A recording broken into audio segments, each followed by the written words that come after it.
High, সবাই কেমন আছো? তো আজকের রেসিপি চিকেন রোল। তো প্রথমে আমি একটা পাত্রে করে এখানে নিয়ে নিলাম 2 কাপ মতো ময়দা। এবারে আমি এতে দিয়ে দেব পরিমাণ মতো লবণ আর দিয়ে দেব 1 চামচ মতো চিনি।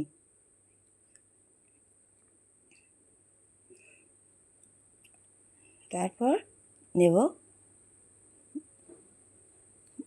25 গ্রাম মতো এখানে রিফাইন অয়েল আমি দিচ্ছি, 25 থেকে 30 গ্রাম মতো।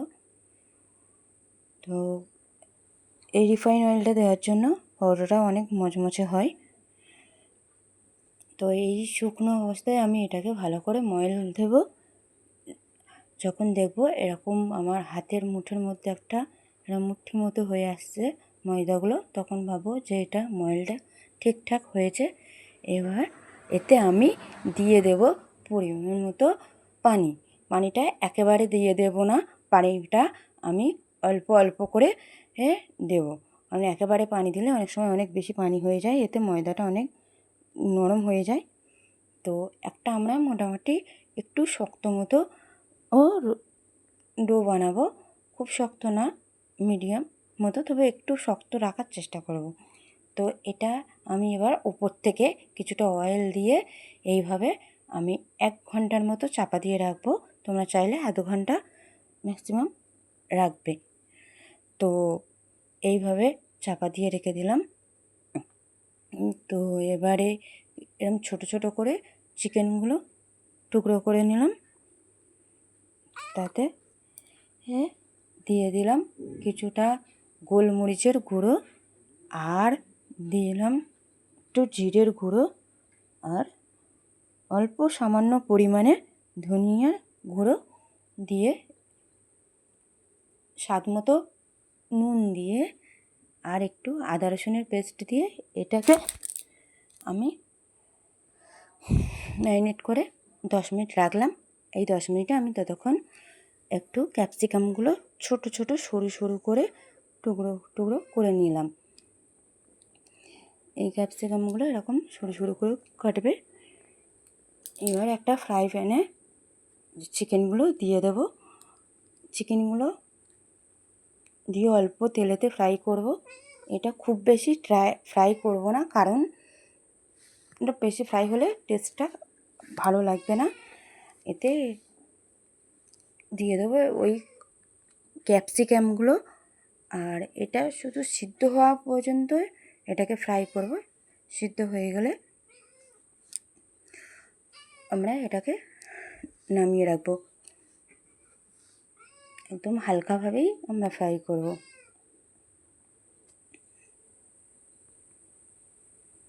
দেখে এটা ফ্রাই হয়ে গিয়েছে, আর ময়দাটা ঠিক দেখো এবার কতটা সফট হয়ে গিয়েছে।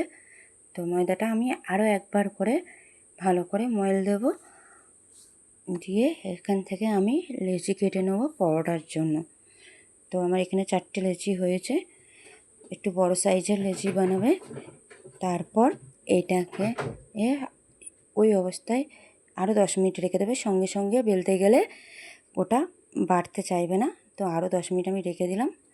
আর এখানে যেহেতু আমি ডিম দেব, তো আমি সেই জন্য ডিমের জন্য একটা মিডিয়াম সাইজের পেঁয়াজ আর একটা কাঁচা লঙ্কা দিয়েছি। কারণ এখানে যেহেতু আমি বাচ্চাদের জন্য বানাচ্ছি, একটাই কাঁচা লঙ্কা দিলাম, খুব বেশি দিলাম না। তো এটা আমি একটা ভালো করে কুচি কুচি করে নিলাম। এতে আমি 3টে ডিম দিয়ে দিয়ে এটা ভালো করে ফেটে নিলাম। তো এটা ভালো করে ফাটা হয়ে গেলে এবারে আমি পরোটার জন্য লেচিগুলো বেলে নেব। এখানে আমি পরোটাগুলো বেলে নেবো। আমি একটু পাতলা পাতলা করে বেলবো, কারণ একটু পাতলা করে বেললে পরোটাটা ভাজার সময় খুব মচমচে মতো হয়। তো এটা আমি পাতলা করে বেলে নিলাম।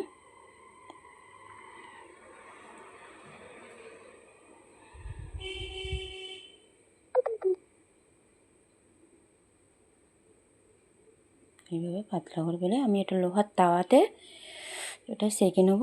প্রথমে এক পিঠ আমি হালকা করে একটু সেঁকে নেব, সেঁকে নিয়ে এটাকে উল্টে দেব। আর উল্টে দিয়ে আমি পরের পিঠটা খুব ভালো করে সেঁকে নিচ্ছি। এতে কী হয়, আমরা যখন ডিম দেব তো পরোটাটা অনেক সময় নরম হয়ে যায়, কিন্তু রোলের পরোটা নরম হয়ে গেলে খেতে একদমই ভালো লাগে না। তো এই জন্য ভালো করে পরের পিঠটা আমি সেঁকে নিচ্ছি। আর গ্যাসের ফ্লেমটা এখানটায় অনেকটা লো রাখবো। আর প্রথমেই অয়েল দিয়ে দেবো না, একটু ভালো করে সেঁকা হয়ে গেলে নিচে থেকে একটু অয়েল দিয়ে দেবো। আর ওপরে এবারে ডিমটা দিয়ে দেবো। তোমরা অনেকে চিকেনের সাথেও এই ডিমটা দিয়ে পছন্দ করো, অনেকে পছন্দ করো না, আমার ভালো লাগে তো আমি এটা ডিম দিলাম। ডিমটা তোমরা দিতে পারো, নাও দিতে পারো। তো এইভাবে ডিমটা আমি ঢেলে দিয়ে একটু চারিদিকে ছড়িয়ে এটাকে উল্টে নিলাম। এবার উল্টে এই পিঠটা 30 সেকেন্ডের মতো একটু সেঁকে নেব।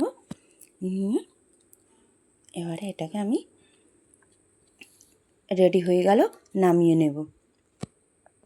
এবার এর উপর দিয়ে দেবো সেই ফ্রাই করা চিকেনগুলো, আর ওপর থেকে দিয়ে দেবো টমেটো কেচাপ।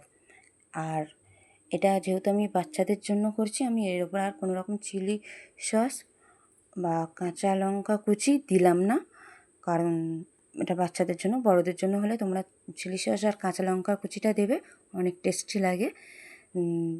তো এবার উপর থেকে কিছুটা পরিমাণ আমি এইভাবে পেঁয়াজ ছোটো ছোটো টুকরো করে দিয়ে দিলাম।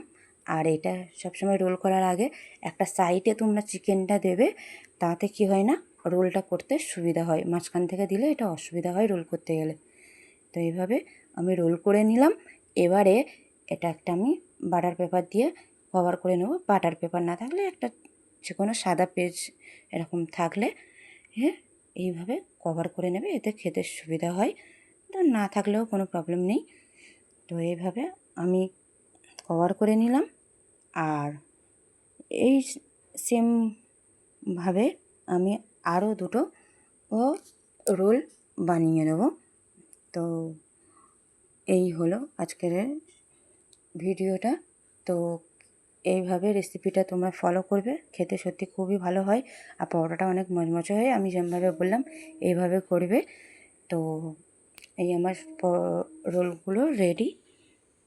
আজকের ভিডিওটা তোমাদের কেমন লাগলো সবাই কমেন্টে জানাবে।